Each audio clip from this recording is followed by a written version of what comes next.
Salve, salve, bom dia, começando a nossa live número 62 nesse sábado de manhã, avançando com o nosso querido livro aqui, Discipline Equals Freedom, que é o livro desta quarta temporada de lives diárias, é o quarto livro que a gente vê aqui no Instagram, certo? Bom dia, o pessoal entrando, Marcelão, Eric sempre presente, vamos nessa.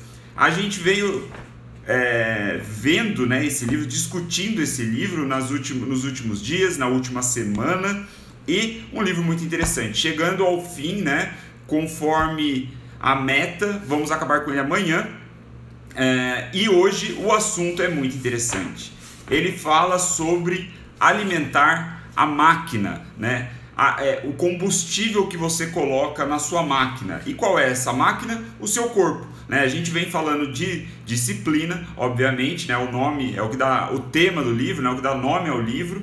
E segundo Jocko, nós não podemos ignorar o que nós colocamos no nosso corpo como combustível. Isso influencia e muito a nossa disciplina, a nossa execução diária, né? Como nós vimos, exercício físico, o sono, o descanso, tudo isso faz parte da base, os pilares que sustentam uma disciplina ao longo do tempo.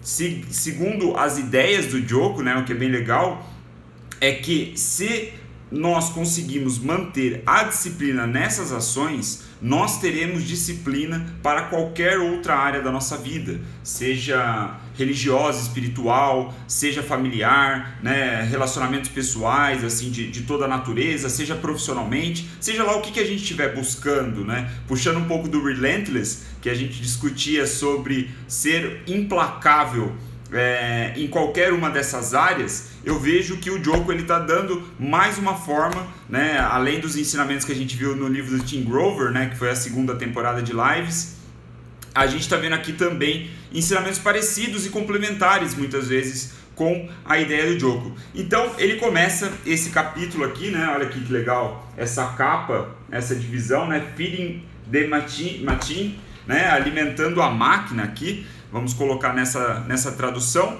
e basicamente o que ele fala, né, é de biologia, de nutrição, dos alimentos do nosso corpo de uma maneira bem simples, tá? Bem interessante o jeito que ele coloca, é bem direto ao ponto. Então vamos entrar para o tema. Ele começa falando, né, nesse assunto, ele começa falando sobre o equilíbrio que existe no nosso corpo, né? Ele dá o nome aos bois aqui, que aí são termos técnicos, não acho que venha o caso, mas ele fala, por exemplo, que o nosso corpo ele é inteligente, né? Ele tem um sistema de equilíbrio, por exemplo, de temperatura, né? Quando o nosso corpo está com uma temperatura mais baixa do que o normal, nós tendemos a tremer, né? Para que o frio que a gente sente, né? O fato de ficar tremendo, rangendo os dentes, tende a aquecer um pouco mais o corpo, né? Um efeito ali, uma forma de combater a falta de equilíbrio. Da mesma forma, se a nossa temperatura está muito alta, a gente começa a suar, né, para abaixar essa temperatura e ficar na média. Então ele vai desenvolvendo a linha de raciocínio dele em cima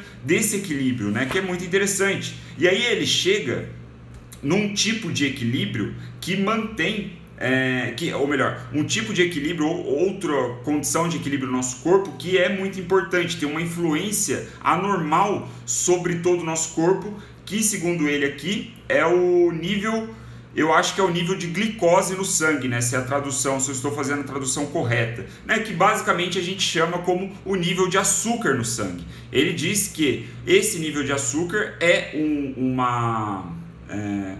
uma condição, né, vamos dizer, uma métrica, não sei como expressar isso melhor, mas a quantidade de açúcar que você tem no seu sangue, ele é muito importante para todos esses equilíbrios que a gente está falando, né? Então ele diz, né, que o açúcar no sangue, como que isso acontece? Né? Como que a gente... primeiro eu vou falar como que isso acontece e por que é importante. Bom, o primeiro ponto é que ele diz, né, que...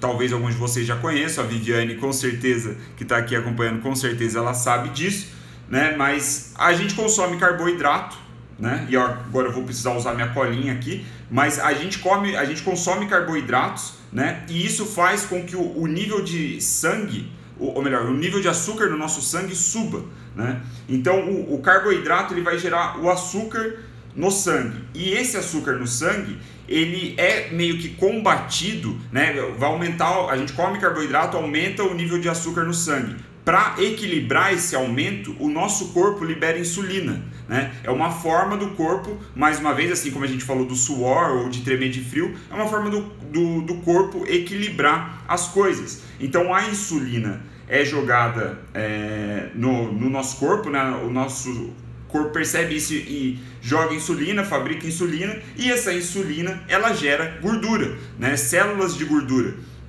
Então, quando a gente está comendo muito carboidrato, né, sem controle algum, de forma exagerada, naturalmente a gente vai ter mais gordura no corpo, né, porque é a consequência natural das coisas, né? Consumimos carboidrato, carboidrato é transformado em açúcar. Com o nível alto de açúcar no sangue, o corpo libera insulina e essa insulina acaba transformando tudo aí, gerando no resultado final mais células gordurosas, né? Mais gordura no nosso corpo. E o ponto aqui, então, o porquê de eu estar falando isso, é que quando a gente tem muito açúcar no sangue, né? Quando a gente está nesse estado, o nosso corpo ele tende a consumir esse tipo de energia e não a gordura, né? Como que a gente deveria consumir, né? Usar a gordura como um gasto natural de energia, né? Usar isso como fonte de energia e não esse açúcar todo, esse açúcar que é gerado pelo carboidrato. E aí ele diz que, né, uma forma de controlar isso melhor é justamente controlando a forma como você come carboidrato, né? Ele fala até de você cortar o carboidrato, minimizar isso daí, né? E o ponto e aí ele fala, né, outros efeitos colaterais da gente ter um alto nível de açúcar no sangue acaba gerando outras doenças, como diabetes tipo 2, né? Ele fala aqui, enfim, tem até doenças cardíacas e tudo mais. Então, qual que é a conclusão aqui do Joko, né? Por que ele fala disso? Porque ele diz que a solução para tudo isso, né, o que a gente deveria fazer é parar de comer carboidrato ou ao menos comer carboidrato de uma maneira descontrolada, né? E aí ele diz, por que isso é tão difícil, né? E a resposta é simples, porque o carboidrato ele é viciante, né? O açúcar no nosso corpo, a forma como o nosso corpo reage ao açúcar é muito parecido com a reação do consumo de heroína e do consumo de cocaína, ou seja, heroína e cocaína têm reações parecidas no nosso corpo, assim como o açúcar. Olha para você ver que interessante, o açúcar que vem de carboidrato, não necessariamente doces, né, que é mais aí popular, né, do conhecimento popular. Então, o açúcar é o nosso inimigo aqui, como a Aurínia falou, o açúcar é a droga do século, né? Então, e esse é justamente o avanço dessa linha de raciocínio, né? Que nós somos viciados em açúcar, né? Ele é realmente viciante, tem essa natureza, essa condição aí parecida, né? Cria estímulos no nosso cérebro parecidos com a heroína e a cocaína, como eu falei. E o que eu achei legal aqui, né, que ele fala que é muito difícil parar de comer açúcar justamente por essa característica parecida com outras drogas, né, com drogas pesadas aí que a gente diz, né, que já são tipo cocaína e heroína. E ele fala que você parar de consumir açúcar, cortar tudo, você faz com que o seu corpo reaja, né, entra ali no estado de abstinência que faz você sentir muitas coisas ruins, né, é difícil passar por essa rehab de açúcar, e aí você tem irritação, dor de cabeça, ansiedade e mentiras. Olha para você ver que interessante, a sua mente começa a contar mentiras para você, né, que é algo muito comum aqui no que o Joko fala, né, ele diz que a gente começa a contar para nós mesmos que não é tudo isso não tem tanto problema assim comer um pouquinho de açúcar, né? Eu posso ter só um pouquinho, só esse docinho aqui, só esse brigadeiro, né? Coisa do tipo. E aí a gente começa o nosso corpo começa, a nossa mente começa a contar mentiras para fazer com que nós acreditamos que a gente precisa de carboidrato, que a gente precisa de açúcar, né? De novo, não necessariamente açúcar do doce, mas o carbo, né, o pãozinho, a torta, coisas desse tipo que podem ser salgadas, mas que vão se transformar em açúcar e ter um efeito parecido no nosso corpo. Então a sugestão dele é: mantenha-se forte e pare de consumir açúcar, saia desse vício, né? Fique limpo de açúcar. Isso é muito interessante, né? O nosso corpo...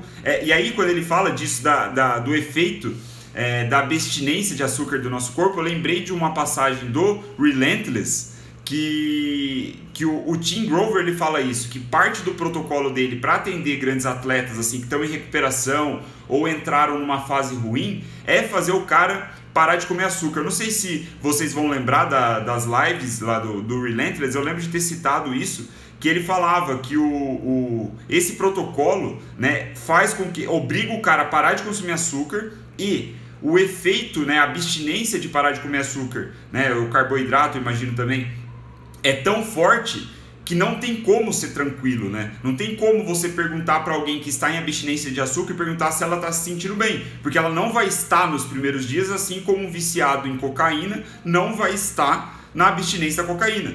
Então ele fala que é muito fácil perceber isso no protocolo dele, quando ele passa para os atletas, se o atleta está seguindo a abstinência de açúcar.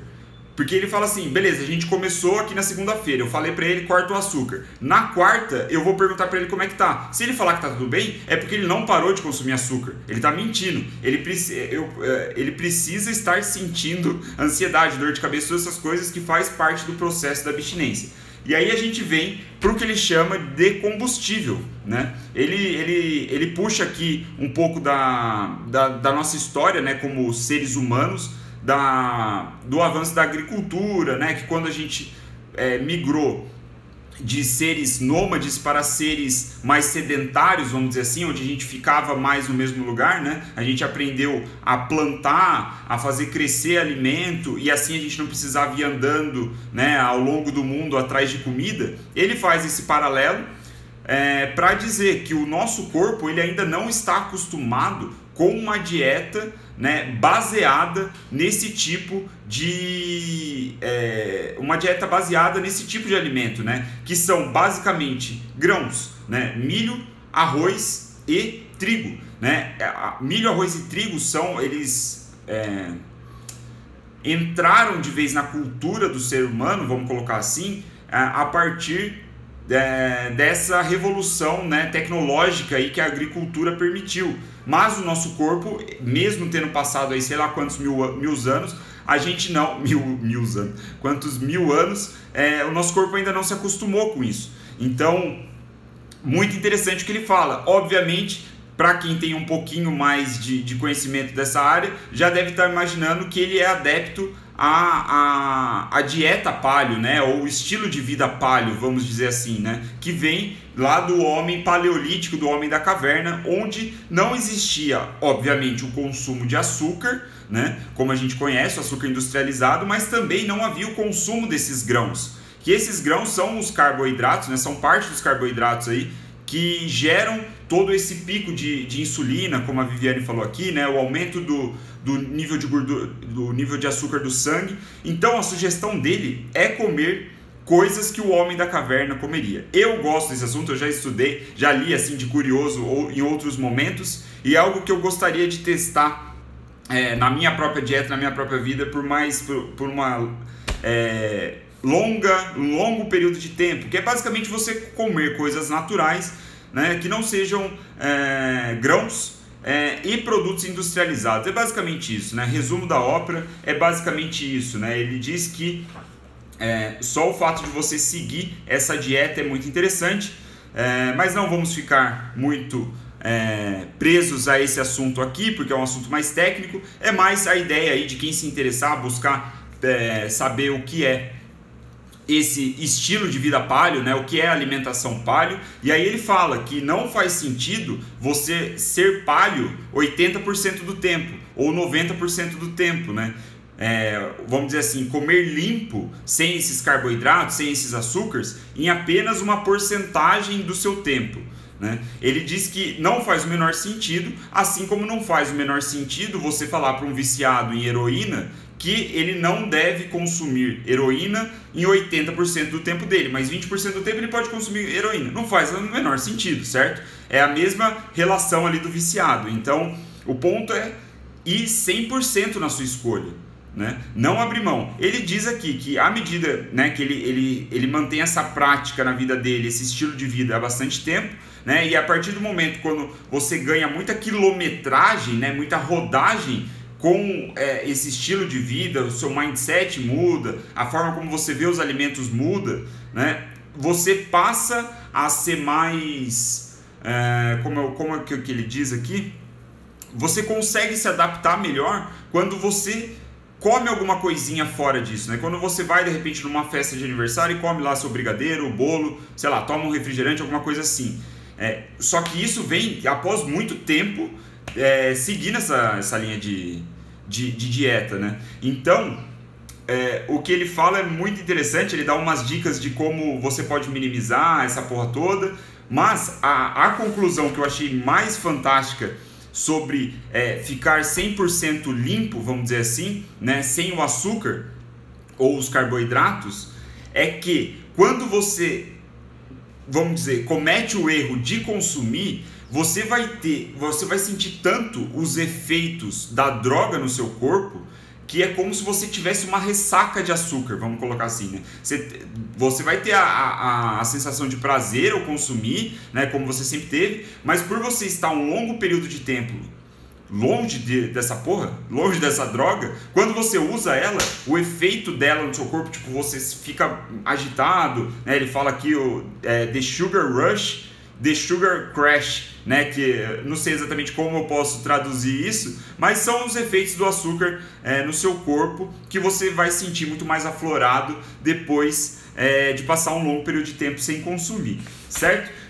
Tô com uma vontade enorme de fazer um desafio aí de repente 30 dias testando essa parada. E aí ele parte para a próxima linha de raciocínio, já para a gente concluir, da seguinte forma, né? Que na maioria do tempo você consegue controlar, a gente vive, graças a Deus, a gente vive num mundo de abundância, né? As pessoas que estão, vocês que estão me ouvindo agora ou quem vai ouvir depois, eu imagino, consigo arriscar dizer que nós temos uma abundância de comida, ninguém aqui passa fome, certo? Nós somos privilegiados, né? Então, nesse contexto, a gente tem opções de comida o tempo todo, né? Na maior parte do tempo, na verdade, a gente consegue deixar de comer um tipo de comida e ir para outro. Mas existem algumas situações que são exceções, não são regra, onde vai ser muito difícil você consumir uma comida que segue, por exemplo, essa filosofia paleo, né? Aí ele cita, por exemplo, no aeroporto, ou às vezes no happy hour da empresa.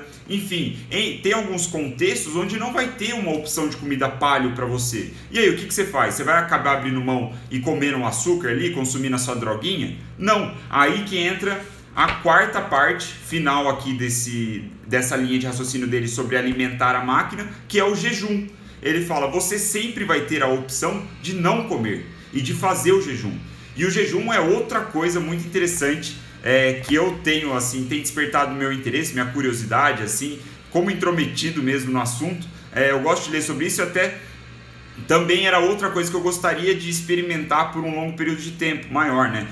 Ou melhor, ser mais disciplinado, não ficar tipo um mês sem comer, não é essa a ideia, né? Mas o jejum ele é muito interessante, né? Tem talvez as pessoas mais religiosas que estão ouvindo isso sabem que existem benefícios espirituais, não é o caso que a gente vai discutir aqui, e isso você precisa de um mentor espiritual, vamos colocar assim, né? Alguém que te guie nesse caminho. O que o Jocko apresenta é o lado aí biológico da coisa, né? Da alta performance, da sua produtividade, que ele diz aqui, aí ele cita uma série de benefícios que o jejum já